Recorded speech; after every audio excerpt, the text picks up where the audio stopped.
man, somebody joked when I wear my hair like this, it's like I have a light bulb up there, like I have a grand, glorious idea. So I think it's appropriate that we talk about the latest Bears press conference, and I have some grand, glorious ideas going on. I'm Dionne Miller from ABC7. He's Dan Wiederer from the Chicago Tribune. Dan, what did we hear on Friday that maybe caught you by surprise, especially from Ryan Pace? Well, I don't know if this caught me by surprise, but it caught my interest. And it's this fact that the Bears continue to insist that they have made the playoffs 2 out of the last 3 years. And it's become bothersome to me because we talked to Dionne in November and December of last year about not falling for the 7th seed seduction, right? The addition of that extra playoff spot to the NFC, then leading you to believe that you achieved something that in most years previously would have not been an achievement. 8-8, losing your finale to the Packers, losing the first round of the playoffs. All of those things were a magnifying glass on just how mediocre this Bears organization is, how mediocre that team was. And now, as we've went into the offseason of 2021, they've continued to prop that up as meaningful to them. And I don't know whether that's just to sort of wall off the criticism from the outside, or whether they truly feel gratified by that number 7 seed in the NFC playoffs and the wild card loss in New Orleans. But I'm just done hearing about how they've made the playoffs in 2 of the last 3 years, because you and I both know what we've lived in 2019 and 2020, and it has not been top-notch football.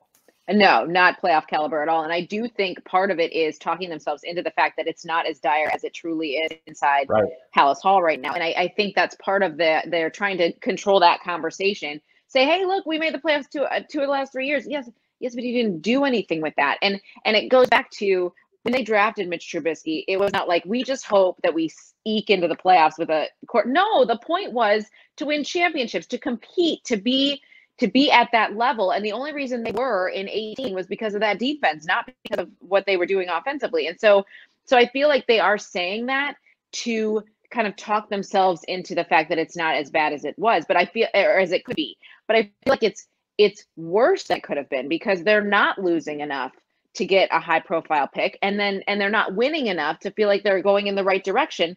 They're trading for Andy Dalton, or they're signing Andy Dalton. You know what I mean? Like that's what they're doing. They're not getting Russell Wilson and they're going to win something. Like, that's not happening. It's Andy Dalton is their quarterback. Like, digest that. That's what's real.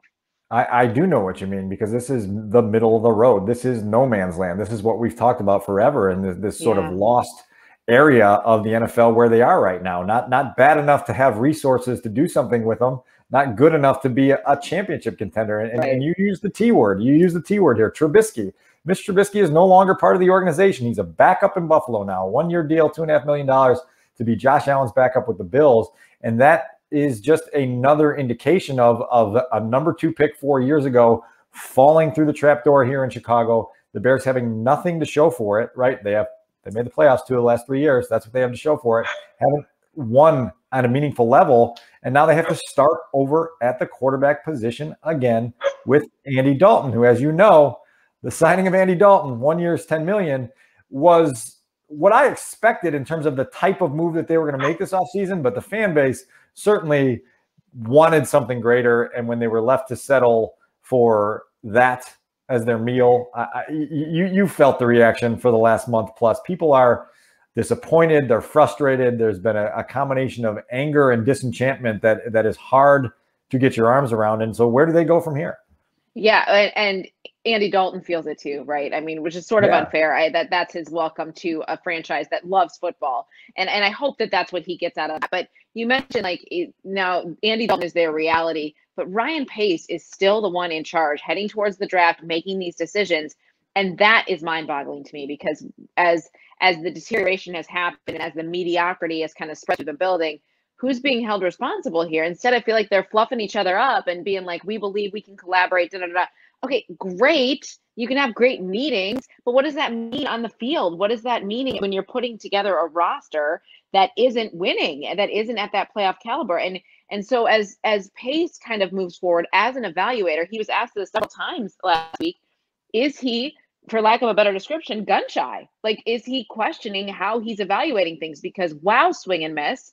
And not just that, then just the way that things are kind of falling into place. I don't know. He said so it could make you question it, but I feel like he answered vaguely, which is how they do everything, right?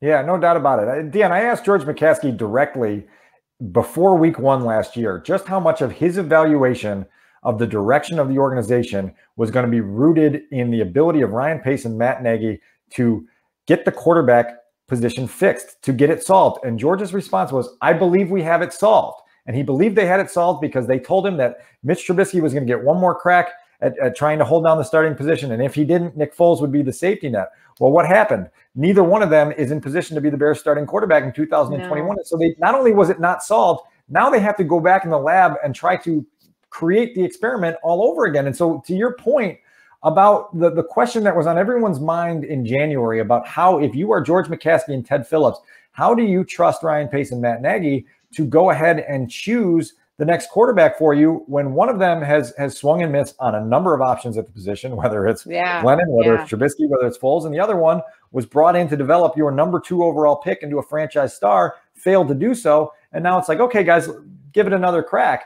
There's justifiable skepticism from anyone on the outside. And I've said for weeks now that if you are an observer of this football team, as a fan, as a media member, as anybody, if you're not in see it to believe it mode right now, you're hopeless. You're helpless, right? Like you need to be in see it to believe it mode right now. And all the things that Ryan and Matt tell us about their collaboration, about their direction, about their confidence in getting this quarterback position solved, grain of salt. That's where I'm taking it with. And until you show me results on the field that convince me that you've got that position solved, no man's land. That's where we are. And they wouldn't answer why the experiment with Nick Foles was such a catastrophic failure. I mean, that was just a failure. I mean, yes, he got injured, but I don't know that he couldn't have come back. And they expected him to take over that position and to move the offense forward in a direction it was not going with Mitch. And that didn't happen. And they never directly answered that. And so maybe that is the answer to my next question was, why are they so committed and like they will not be deterred? Andy Dalton is QB1. Is it just because of his starting experience? Is that the difference? Or did they learn something last year about Nick Foles that they don't want to tell us, that he's not the guy? Like that ain't it, you know? I mean, like did they learn that? Did they see that? That's what we saw. But it was just interesting to me that they were so committed to him as their starting quarterback and not even opening a door for any sort of competition, even with a rookie who might come in. No doubt. And I we'll get to that in a minute, because I do believe that there will be a rookie on the practice field the next time that they have a practice at Halas Hall. But I will say this about the Nick Foles thing. They have been very protective in not criticizing Nick. It goes back to January. It goes back to March. It now goes into April in terms of their want to not criticize him directly publicly. And it's confusing to me because they have obviously criticized him directly publicly by going out and signing Andy Dalton and putting on their social media account QB1 and declaring him the starter and basically telling Nick Foles, you're not good enough to be our starting quarterback. We learned that in 2020, but yet they haven't answered for why all the things they told us about Nick Foles at this time last year, where they were holding him up as a fit in the offense, as a guy who had won a Super Bowl, as a guy who could take all of his natural gifts as a leader and translate that into offensive success for this football team, didn't pan out. And to me, Dionne, the reason that's notable is because we mentioned Mitch Trubisky didn't work out here. Yeah. We mentioned Nick Foles didn't work out here. If there's a common denominator in why those quarterbacks didn't reach their full potential with the Bears, and that common denominator is the guy wearing the visor and holding the play sheet on the sideline, you have problems, right? And that's why the search, in my opinion, to find answers on why things went astray with Nick Foles is so relevant. And listen, they will tell you the offensive line was unsettled. He was in a COVID year. He didn't have the offseason to get up to speed with things. But even with all of those fallback reasons that Nick Foles didn't perform to his highest potential, they have no confidence in him going into 2021. And that's notable to me. Agreed, 1,000%. And even for them to be so declaring to Andy Dalton that he's the quarterback and this is his year. I mean, that's what they said. That's the exact same thing they said to Mike Glennon. And there he was at the draft party when they selected Mitch Trubisky second overall. And we're all scratching our heads like, what in the actual world? P.S. What is it with all these guys that they like all look the same? Andy Dalton looks like Glennon and Foles. Like they all look the same. It's just weird. But it just is. I just don't know what they're doing, and they're. I feel like they're closing themselves off. And then I have to wonder, like, did they rush to this with Andy Dalton? Could they have waited a little bit and seen what was going to happen with free agency and things moving around a little bit more? Do you think they pulled the trigger too soon? I don't. And I know this won't be a satisfying answer for fans, but I think what Andy Dalton gives you is starting experience. He gives you an aptitude that Matt wants within his offense, an ability to understand high-level concepts, which Nick Foles was supposed to do as well, but be able to do things mentally that allow you to not beat yourself at the quarterback position. And so I think that there's a value to having Andy Dalton here.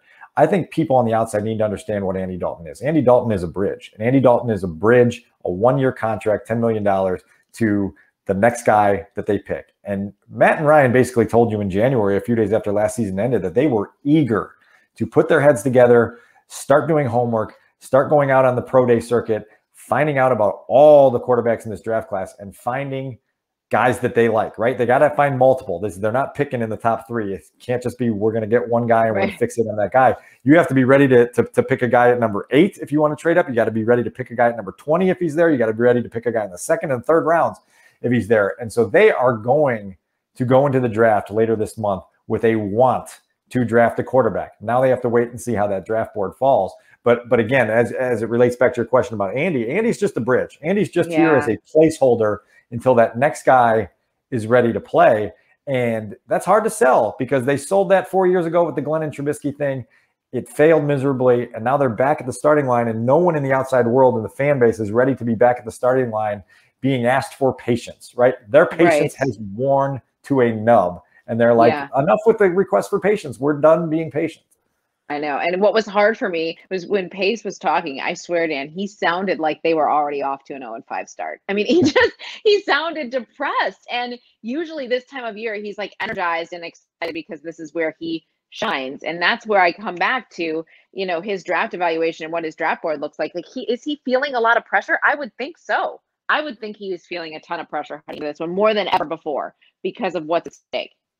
Yeah, I mean, I think naturally you'd have to be feeling that pressure. Look, your job is on the line theoretically, right? The Bears aren't going to be able to survive a 6-11 season and then try to sell everybody that we just need to give this one more try, right? Like this is a make or break season. We thought last year was a make or break season, and they broke and nothing happened. And so we'll see what, you know, one thing did happen. They didn't point fingers during that 6-game losing streak, as you well know, which was another achievement that's been held up, right? And we can't keep doing that. We can't keep giving the balloons and the ribbons for these things that aren't real NFL accomplishments. And so we'll see where they go. I think Ryan's excited. I certainly feel like he's feeling the pressure. I think he understands where the holes on this roster are, and that pretty much every guy on the roster and on the coaching staff has to perform up to their potential for this thing to turn a corner in 2021. And if it doesn't, well, then who knows what lies in the next chapter for himself, for Matt, for the Bears organization. But there is a lot to learn in the weeks ahead. And certainly I think they feel like the draft is an opportunity for them to find some players that can help them sooner rather than later. They won't survive a 6-11 season. I won't survive a 6-win season. Officially, I'm counting on more from our Bears. Well, we'll see what they bring us. And obviously we get a 17th game, Dionne, so one extra week to talk about it all. And that week also, for me anyway, comes with a trip to Las Vegas for the Bears-Raiders game. So that's an exciting little development. Not a bad development at all, Dan. Remember to subscribe to our channel. We'll bring you more of this content as the offseason goes along. Thanks again.